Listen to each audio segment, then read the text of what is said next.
음주운전의 위험성은 국민 누구나 알고 계십니다. 음주운전은 본인뿐만 아니라 생판 모르는 타인의 생명도 한순간에 앗아가는 분명한 살인행위에 버금갑니다. 용서할 수 있는 범죄행위입니다. 지난해 11월 한 언론 보도에 따르면 한국법제연구원이 조사를 했습니다. 음주운전으로 인한 사회적 비용 산출 내역이 음주운전 한 건 적발 시 약 890여만 원, 음주운전 사고 한 건 발생 시 약 6천여만 원의 사회적 비용이 발생한다고 합니다. 음주운전의 위험성은 아무리 강조해도 또 강조해도 모자랄 정도로 중차대한 문제입니다. 우리 한현택 후보에게 묻겠습니다. 예. 단체장 후보나 지방의원 후보나 공직자 후보로 나서는데 음주운전 전과에 대해서 어떻게 생각하십니까? 공직자로서 도덕성이나 자질에 문제가 된다고 보십니까? 아무 상관없다고 보십니까? 어떻게 생각하십니까? 성선재 후보께서 말씀하셨듯이 우리 주민 여러분들께서는 평상시에도 사소한 법을 잘 지키고 사시고 계십니다. 그런데 지방자치를 이끌고자 하는 앞에 리더로 나는 단체장들이 기본적인 법을 위반한다고 하면 우리는 법을 집행하는 곳입니다. 근데 그 사소한 법조차 지키지 못한다고 어떻게 구청장 후보가 될 수 있겠습니까? 그래서 저는 우리 지금 성선재 후보님께서 말씀하신 지방자치단체장은 청렴성과 도덕성이 가장 먼저 앞장서서 검증돼야 할 그런 사항이라고 생각합니다. 이번에 출마한 후보 중에서 우리 3명이 있는데요. 성선재 후보와 저는 전과가 없고 우리 황인호 후보께서는 전과가 있는데 아마 그게 음주운전인 걸로 알고 있습니다. 그래서 그런 것은 지방자치단체장으로서 최소한으로 갖춰야 할 기본적인 덕목이 아닌가 이렇게 생각을 합니다. 네, 민주주의와 지방자치의 대표 선수가 되겠다는 후보들의 자질과 적격성을 주민들께서 꼼꼼히 따져보시고 선별해야 된다고 봅니다. 특히 전과의 경우 그중에서도 음주운전의 경우에는 범죄의 죄질이 나쁜 경우에 해당합니다. 민주주의에 꽂힌 선거의 입후보자로서 과연 주민 여러분께서 잘 생각해 보셔야 된다고 생각을 합니다. 황인호 후보님께 여쭙겠습니다. 2018년 이번 선거의 선거 공보물이 아직 저에게 도착하지 않아서 이번 건은 정확하게 보지 못하고 온라인상에 있는 것만 봤다는 것을 참조 말씀드리겠습니다. 대신 2014년 지방선거 당시에 공개된 후보자 공보물 중에 후보자 전과 공개 자료를 보니 후보께서 음주운전으로 벌금 100만 원을 전과받은 기록이 있던데 맞습니까? 네, 아니오로 말씀해 주세요. 네, 맞습니다. 네, 그러면 여쭤보시겠습니다. 음주운전을 혹시 무슨 사유가 있어서 하신 건지요? 그때가 아마도 동구의 제5대 구의원 재직 시절인 것으로 알고 있는데 기록에 보니 2008년 3월 21일이라고 되어 있습니다.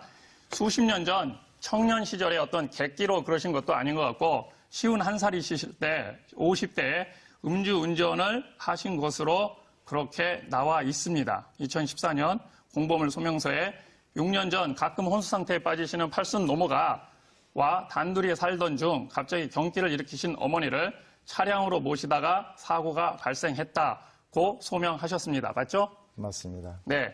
119 구급차를 부르지 않고 음주 상태에서 운전하신 사유가 소명서대로 맞습니까? 맞습니다. 네. 문재인 대통령이 7대 인사검증 사유 중에 대표적으로 말씀하시는 것이 음주운전과 성범죄입니다. 저도 팔순 노모가 계십니다. 3년 전에 대장암 수술을 하시고 해서 항상 걱정하고 투병 중이라 신경을 각별히 쓰고 있습니다. 아마도 효심이 지극하시기 때문에 단둘이 사시고 그러실 때 있었던 일인 것으로 알고 있는데 과연 이번 문재인 정부에서 말씀하시는 그런 깨끗한 정부, 도덕적인 정부에서 있었던 그 인사검증 기준을 볼 때 이전에 있었던 일입니다. 조대엽 고용노동부 장관 후보자, 지명자가 인사청문회에서 음주운전에 대해서 공식 사과까지 했는데 우리 황인호 후보님은 그때의 일이 억울하다고 생각하십니까? 아니면 당연하다고 생각하십니까? 이제 제대로 물으시는 건가요? 네. 답변을 드리겠습니다. 사실 어떤 전과도 법적으로 처벌을 받게 되면 사실 그걸 수긍을 해야 할 거고 그리고 거기에 대해서는 분명히 반성을 하게 됩니다. 저 역시 마찬가지로 20년간의 의원 생활을 하면서 의원 생활을 하다 보니까 많은 민원인을 이게 접하고 많은 분들과 술을 이게 할 기회가 많습니다. 하다 보니까 그 당시에 피치 못하게 그 역시 마찬가지로 술을 하게 됐는데 마침 이제 그 어머니가 그 두통과 더불어서 심장이 안 좋으셔서 자주 이게 그 경기를 일으키십니다.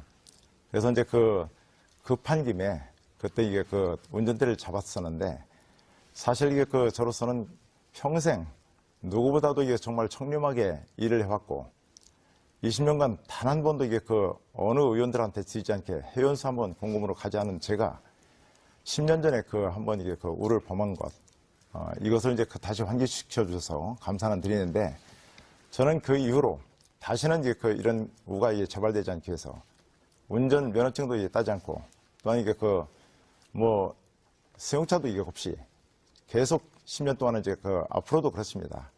대중교통만을 이용하고 이제 다시는 안 하시겠다는 하고 말씀이죠? 있습니다. 네.